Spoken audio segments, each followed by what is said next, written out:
कैसे बच्चों, सभी का स्वागत है नैनोमीटर क्लासेस में।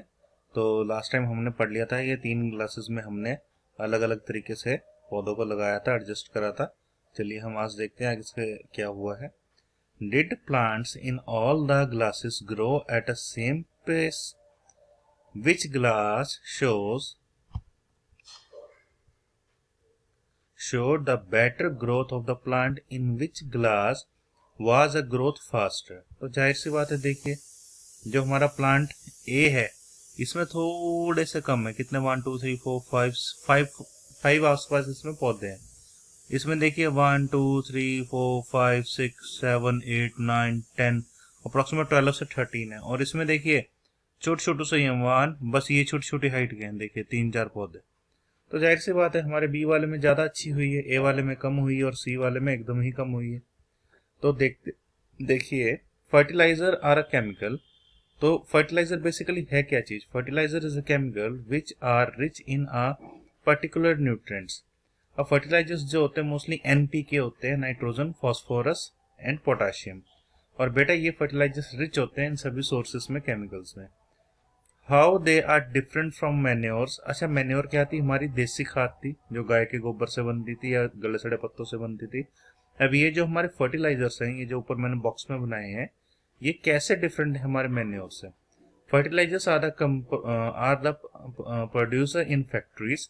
अब बेटा जो फर्टिलाइजर्स हैं ये बेसिकली क्या होते हैं? ये इनऑर्गेनिक होते हैं। मैं लास्ट टाइम आपको ऑर्गेनिक और इनऑर्गेनिक दोनों के बारे में बताया था। तो जो हमारे फर्टिलाइजर्स हैं ये फैक्ट्री में तैयार किए जाते हैं और ये इनऑर्गेनिक होते हैं। Some examples of the fertilisers are urea, ammonia, sulphate, super phosphate, potash, NPK. NPK का मतलब हो गया नाइट्रोजन, फास्फोरस एंड पोटाशियम। तो बेटा ये सारे तरीके के केमिकल्स हैं जो हमारी जमीन की गुणवत्ता को बढ़ा देते हैं और हमारे जो प्लांट्स हैं वो अच्छे से ग्रो करते हैं। The use of fertilizers has helped farmer to get a better yield of the crops such as a wheat, paddy, maize। यानी कि जैसे हम फर्टिलाइजर्स को खेतों में डालेंगे तो हमारे किसान को अच्छी फसल मिलती है, गेहूं की हो, चावल की हो, चाहे मक्का की हो, चाहे किसी भी चीज की हो। But excessive use of the fertiliser has made the soil less fertile. अब बेटा जब हद से ज्यादा हम किसी भी फर्टिलाइजर को यूज करेंगे तो हमारी सॉइल को क्या करेगा? अनफर्टाइल कर देगा, लेस फर्टाइल कर देगा, खराब कर देगा। ठीक है, तो उसे भी एक मात्रा में ही यूज करना है, ठीक है, लिमिट में यूज करना है।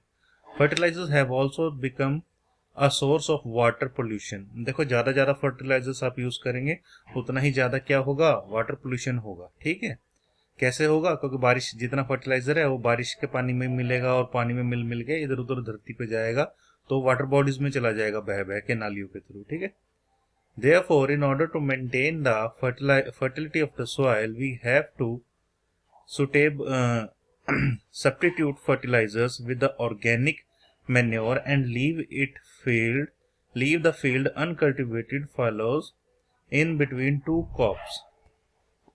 तो वो कहते हैं कि हमें अपनी जमीन का भी ध्यान रखना चाहिए तो हमारी खेती खराब ना हो, तो हमें मैन्योर एंड फर्टिलाइजर्स दोनों को मिक्स करके एक इक्वल मात्रा में यूज करना चाहिए। और हमें मोस्टली अपनी जो फसलें होती हैं ये कब यूज करना है? जब हम एक फसल काट के हट चुके हैं और दूसरी लगाने वाले, उस दौरान हमें अच्छे से इसे जमीन में मिक्स कर देना चाहिए। ठीक है, चलिए।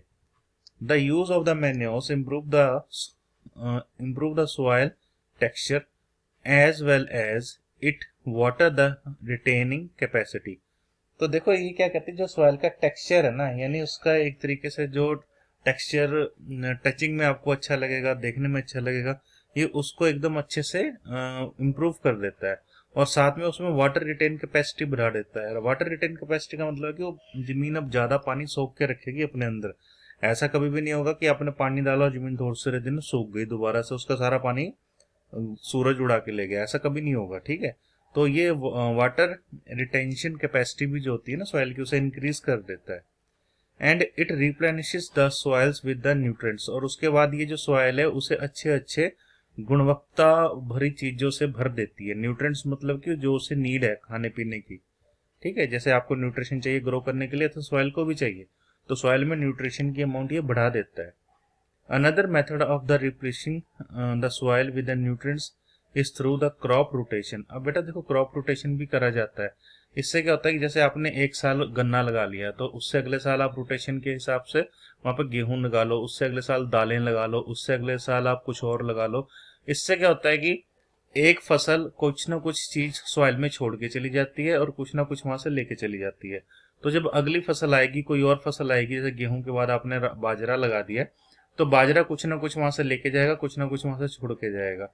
ऐसे जो हमारी दालें होती हैं, जितने भी फलीदार पौधे होते हैं, ये नाइट्रोजन फिक्सेशन करके जाते हैं। और नाइट्रोजन क्या है, एनपीके में हमें पढ़ा है, ये एक तरीके का क्या है, फर्टिलाइजर है। तो इस वजह से हमें क्रॉप रोटेशन करनी चाहिए, जिससे कि हमारी पैदावार बढ़ती है। ठीक है, यानी कि एक तरह की सब्जी ही आए साल नहीं लगानी। कई बार देखा ना, कई किसान गेहूं ही लगाते हैं, आए इस साल फिर गेहूं, अगले साल फिर गेहूं, अगले साल फिर गेहूं। तो गेहूं की जगह किसी साल चावल लगा लो, किसी साल बाजरा लगा लो, किसी साल दालें लगा लो। उससे हमारी सॉइल की क्वालिटी भरपूर रहती है बनी हुई। This can be done by the growing of different crops alternative. Alternatively का मतलब क्या होगा, अल्टरनेटिव का मतलब होगा एक के बाद एक। ठीक है, ऐसा नहीं कि सारी एक ही जैसी लगा दी, मतलब हर साल अलग अलग बदल के लगानी। Earlier, farmers in northern India used to grow the legumes as a fodder in one season and wheat in a next season। कहते हैं कि पहले क्या था, जो नॉर्थ इंडिया के किसान थे ना, ये लेग्यूमिनियस, लेग्यूम्स क्या होती हैं, दालें, फलीदार जो पौधे होते हैं ना, जैसे मटर के हो गए, फरास बीन की फलियां हो गई, वैसे ये पौधे लगाते थे। ठीक है, और उसके साथ साथ ये फॉडर के लिए यानी भूस के लिए क्या लगाते थे, उसके बाद ये वीट भी लगाते थे। वो भूस मिलती है ना, तूड़ी मिलती है, तो पंजाबी में उसे तूड़ी कहते हैं, हिंदी में भूस कहते हैं। तो उस चीज के लिए भी ये इस चीज का यूज करते थे, यानी कि क्रॉप रोटेशन का। This help in the replacement of the soil. अब ये रिप्लेनिशमेंट करता है किस चीज का, सॉइल में न्यूट्रिएंट्स का। ठीक है, तो लोगों को सब पता नहीं था, वो भूस इसलिए लगाते थे कि उनके डंगर खाएंगे, लेकिन वो ऑटोमेटिकली क्या होता था कि वहां पे सॉइल को न्यूट्रिएंट्स मिल जाते थे इस टेक्निक से। विद नाइट्रोजन, देखो नाइट्रोजन वो करता है ना, मैंने बोला नाइट्रोजन, तो ये नाइट्रोजन आ गया। Farmers are being encouraged to adopt this practice. अब हमें क्या करना चाहिए, देखो फार्मर्स को एनकरेज भी करना चाहिए और वो इस नई नई प्रैक्टिस को अडॉप्ट करें, यानी कि अडॉप्ट करने का मतलब हो गया कि उसको हासिल करें, ग्रहण करें। ठीक है, in the previous classes you have learn about the rhizobium. बेटा राइजोबियम क्या होता है, एक तरीके का बैक्टीरिया होता है जो कि फलीदार पौधों की जड़ों में नेड्यूल्स में रहता है और ये फिक्सेशन करता है नाइट्रोजन की सॉइल के अंदर। ठीक है, तो ये राइजोबियम का वन वर्ड क्वेश्चन आता होता है। These are present in the nodules. Nodules क्या होते हैं, देखो बेटा जैसे ये रूट है, मैं नीचे ड्रॉ करता हूँ, इस रूट्स के ऊपर आपने देखा होगा कभी भी गोल गोल गोलियां सी दाने से बने रहते हैं कहीं किसी पेड़ की जड़ में। तो ये अक्सर फलीदार पौधे होते हैं जिनकी जड़ों में ये नोड्यूल्स बनती हैं। और इस नोड्यूल्स का मेन काम होता है जो एटमॉस्फेयर में आपके नाइट्रोजन गैस है ना, उसका फिक्सेशन करना सॉइल के अंदर। क्लियर है, जिससे कि सॉइल की फर्टिलिटी बढ़ जाती है। The roots of the leguminous plants, यानी कि फलीदार पौधे। ठीक है, लेग्यूमिनस प्लांट फलीदार पौधे, उनकी जो रूट्स हैं, दे फिक्स द एटमॉस्फेरिक नाइट्रोजन, यानी कि जो हवा में हमारे नाइट्रोजन उड़ रही है उसको क्या करते हैं, वो उसे वो फिक्स कर देते हैं। कहाँ फिक्स करेंगे, सॉइल के अंदर। ठीक है, अब देखिए यहाँ पे आप एक बार डिफरेंस देख लीजिए मैन्योर्स का एंड फर्टिलाइजर्स का। ठीक है, तो मैन्योर्स एंड फर्टिलाइजर्स के डिफरेंस को हम पढ़ते हैं। फर्टिलाइजर्स क्या होता है, fertilisers are man made inorganic salt. मैंने आपको पहले ऑर्गेनिक इनऑर्गेनिक समझाया है लास्ट वीडियो में, अब दोबारा सुन लो। ये मैन मेड है, ये नेचर इसे नहीं तैयार करती, इसे कुदरत बिल्कुल भी तैयार नहीं करती, इसे फैक्ट्रियों में बनाया जाता है आदमी के द्वारा। और ये इनऑर्गेनिक है, जरूर लिखेंगे, ये जो डब्बे वाले जो शब्द मैंने करे ना, ये गोल गोल, ये जरूर लिखेंगे। ठीक है, ये इनऑर्गेनिक है। और इनऑर्गेनिक क्या होता है, जो फैक्ट्री में इंसानों की तरह वह बनाया जाता है। अब देखो, manure are naturally substance obtained by the decomposition, यानी गलना सड़ना, ऑफ कैटल डंग, यानी गोबर का गलना सड़ना, या फिर जो पेड़ पौधे गले सड़े होते हैं ना उनका रेजिड्यू, यानी कि जैसे कि पत्ते सूखे हुए, कुचरे हुए पुराने, वो होते हैं हमारे मैन्योर्स। ओके बच्चों, fertilisers is prepared in factories. जाहिर सी बात है बेटा, ये फैक्ट्रीज में बनता है, हमने पहले ही पता है। और ये कहाँ बनता है, manures are prepared in fields, यानी कि खेतों में ही तैयार कर ली जाती है। आपने देखा गोबर की खाद कैसे बनती, सबको पता है। जो जो गांव से बच्चे हैं या फिर जिनको इन चीज की नॉलेज है, जिनके घरों में गमले हैं, तो गोबर को ही एज ए खाद के तौर पे यूज किया जाता है। ठीक है, fertiliser does not provide any humus to the soil. अब देखो बेटा, जो फर्टिलाइजर होते हैं ना, किसी भी तरह के ह्यूमस, ह्यूमस मतलब नमी, ये सॉइल को प्रोवाइड नहीं करते, ये उसकी कैपेसिटी बना देते हैं वाटर होल्डिंग की। ओके। और उल्टा इधर क्या होता है, manures provide a lot of humus to the soil, यानी कि यहाँ पे ऑटोमेटिकली देखो, जहाँ पे ह्यूमस होगी वहीं पे माइक्रो ऑर्गेनिज्म पैदा होंगे और वहीं पे माइक्रो ऑर्गेनिज्म डिकम्पोजिशन की एक्टिविटी करेंगे। तो जाहिर सी बात है, फर्टिलाइजर डालने से माइक्रो ऑर्गेनिज्म किल हो जाएंगे और वहां पे क्या, ह्यूमस ही खत्म हो जाएगा धीरे धीरे। समझ गए? Fertilisers are very rich in a plant nutrition. देखो, जहां जहां मैं ये बॉक्स बना रहा हूं ना, वो वर्ड आपने रट लेना है, like nitrogen, phosphorus and potassium. ये बेटा क्या था, नाइट्रोजन N, P फॉस्फोरस और K पोटाशियम। तो ये फर्टिलाइजर किस चीज में रिच होते हैं, rich in nutrition like nitrogen, phosphorus and potassium. Okay. अब मैन्योर किस में रहेंगे बेटा, ये लेस रिच रहेंगे, ठीक है, इनमें न्यूट्रिएंट्स होते नहीं, बहुत कम होते हैं। तो इसीलिए खाद होती है हमारी देसी खाद गाय के गोबर की, और एक होती है यूरिया, पोटाश, ये सारी, ठीक है। अब table 1.1 gives you the difference between the fertiliser and the manure, जो हमने कर लिया है, इसे आप 5-5 बार लिख के देखिएगा, आपको ये रट जाएगा। और उसके बाद इस टेबल को आप लिख के अपने रूम में टांग लो, रोज जब आप इसको देखोगे तो आपको 5 नंबर पक्के हो जाएंगे, आपको लर्न करने की जरूरत ही नहीं पड़ेगी एक टाइम के बाद। अब देखते हैं एडवांटेज क्या होते हैं मैन्योर को यूज करने के। बेटा देखो, ये गोबर की खाद है या देसी खाद है, इसके फायदे देखते हैं। The organic manure is consider a better than a fertiliser, this is because, क्यों भाई ये बेटर क्यों है, कहते हैं कि जो हमारी देसी खाद होती है, ये जो फर्टिलाइजर्स हैं, जो बाजारू खाद है, उससे ज्यादा अच्छा होता है। क्यों होता है देखते हैं। It enhance the water holding capacity. जाहिर सी बात है बेटा, एनहेंस का मतलब क्या हुआ, ये पूरी की पूरी वाटर होल्डिंग कैपेसिटी होती है ना मिट्टी की, वो बना के रखता है। यानी मिट्टी में आपने एक बार पानी दिया फसल को, तो दोबारा दोबारा पानी देने की जरूरत नहीं है। यानी ये भी नहीं कि देना ही नहीं है, देना है एक पर्टिकुलर इंटरवल के बाद, एक टाइम के बाद देना भी जरूर है।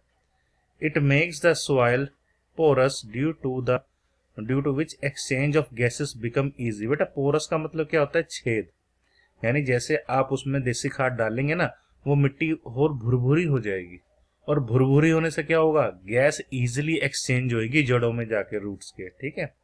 It increase the number of friendly microbes.